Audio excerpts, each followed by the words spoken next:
ವಿಜಯಪುರ ಜಿಲ್ಲೆ ಸಿಂದಗಿ ತಾಲೂಕಿನ ಪುರಸಭೆಯನ್ನ ನಗರಸಭೆಯನ್ನಾಗಿ ಮೇಲ್ದರ್ಜೆಗೆ ಏರಿಸಲಾಗಿದೆ. ಈ ವಿಷಯದ ಬಗ್ಗೆ ಸಿಂದಗಿ ನಗರ ಬಸವೇಶ್ವರ ಸರ್ಕಲ್ನಲ್ಲಿ ಕಾಂಗ್ರೆಸ್ ಪಕ್ಷದ ಕಾರ್ಯಕರ್ತರು ಮತ್ತು ಪುರಸಭೆ ಅಧ್ಯಕ್ಷರಾದಂತಹ ಡಾಕ್ಟರ್ ಶಾಂತವೀರ ಅವರು ಮಾತನಾಡಿ ನಗರಸಭೆಯನ್ನಾಗಿ ಮೇಲ್ದರ್ಜೆಗೆ ಏರಿಸಲಾಗುವುದಕ್ಕಾಗಿ ಸಂತಸವನ್ನ ವ್ಯಕ್ತಪಡಿಸಿದರು. ಆಲಮೇಲು ತಾಲೂಕಿನಲ್ಲಿ ಬಹುಕೋಟಿ ವೆಚ್ಚದಲ್ಲಿ ತೋಟಗಾರಿಕೆ ಇಲಾಖೆಯ ಕಾಲೇಜನ್ನ ಪ್ರಾರಂಭಿಸಲಾಗುವುದಾಗಿ ತಿಳಿಸಿ ಅದಕ್ಕೆ ಸರ್ಕಾರದಿಂದ ಅನುಮೋದನೆಯು ದೊರೆಕಲಿದೆ ಅಂತ ತಿಳಿಸಿದ್ರು. ಕ್ರಿಯಾಶೀಲ ಶಾಸಕರಾಗಿರುವಂತಹ ಅಶೋಕಣ್ಣ ಮನಗುಳಿ ಅವರಿಗೆ ಹೃದಯಪೂರ್ವಕವಾದಂತಹ ಕೃತಜ್ಞತೆ ಸಲ್ಲಿಸುವುದರ ಮೂಲಕ ಇವತ್ತಿನ ಈ ಸಂಭ್ರಮದ ಒಂದು 2 ಕ್ಷಣಗಳನ್ನು ನಾನು ಹಂಚಿಕೊಳ್ಳಲು ಪ್ರಯತ್ನ ಪಡ್ತೇನೆ.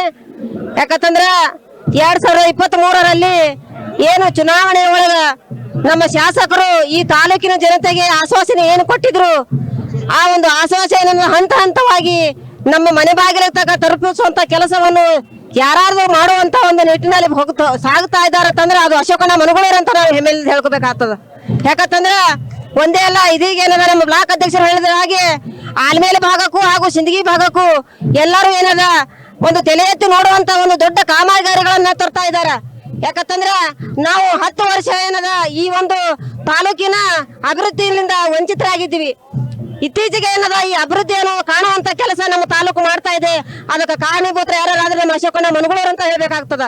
ಹಾಗಾಗಿ ನಮ್ಮ ಪುರಸಭೆಯ ಮುಖ್ಯ ಅಧ್ಯಕ್ಷರಾಗಿರುವಂತ ಶಾಂತವೀರ ಮನಗುಳಿ ಅವರು ತಮ್ಮ ಸ್ವಲ್ಪ ಅವಧಿಯೊಳಗೂ ಕೂಡ ಯಾವ ಒಂದು ವಾರ್ಡಿನಲ್ಲಿ ನೀರಿನ ಘಟಕ ಆಗ್ಬೋದು, ಆಮೇಲೆ ಸ್ಕೂಲ್ಗಳೊಳಗೆ ಯಾವ್ದಾರ ಒಂದು ರಿಪೇರಿ ಕೆಲಸಗಳಾಗಬಹುದು, ಅಲ್ಲಿನೂ ಶಾಲಾ ಮಕ್ಕಳಿಗೆ ನೀರಿನ ಒಂದು ಶುದ್ಧ ಘಟಕ ಆಗಿರ್ಬೋದು, ಇನ್ನಿತರೆ ಯಾವುದೇ ಒಂದು ಕೆಲಸಗಳನ್ನು ಬಹಳಷ್ಟು ಒಂದು ಸುಗಮವಾಗಿ ಸಾಗಿಸ್ತಾ ಇರುವಂತ ಕೆಲಸಗಳು ಕೂಡ ಅವರು ಕೂಡ ಮಾಡ್ತಾ ಇದ್ದಾರೆ.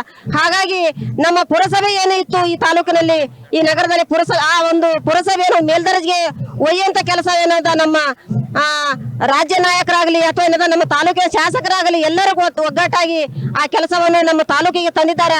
ಆ ನಗರಸಭೆಯನ್ನು ತಂದಂತ ನಮ್ಮ ತಾಲೂಕಿನ ಶಾಸಕರಿಗೆ ಎಲ್ಲರ ಪರವಾಗಿ, ತಾಲೂಕಿನ ಪರವಾಗಿ, ನಗರದ ಎಲ್ಲ ಒಂದು ಮಹಿಳಾ ಮತ್ತು ಪುರುಷರು, ಕಾರ್ಯಕರ್ತರು, ನಾಮಿನೇಟೆಡ್ ಸದಸ್ಯರು ಎಲ್ಲರ ಪರವಾಗಿ ಹೃದಯಪೂರ್ವಕ ಅಭಿನಂದನೆಗಳನ್ನು ಸಲ್ಲಿಸಿ ನನ್ನ ಮಾತುಗಳನ್ನು ಮುಕ್ತಾಯ ಮಾಡ್ತಾ ಇದ್ದೇನೆ.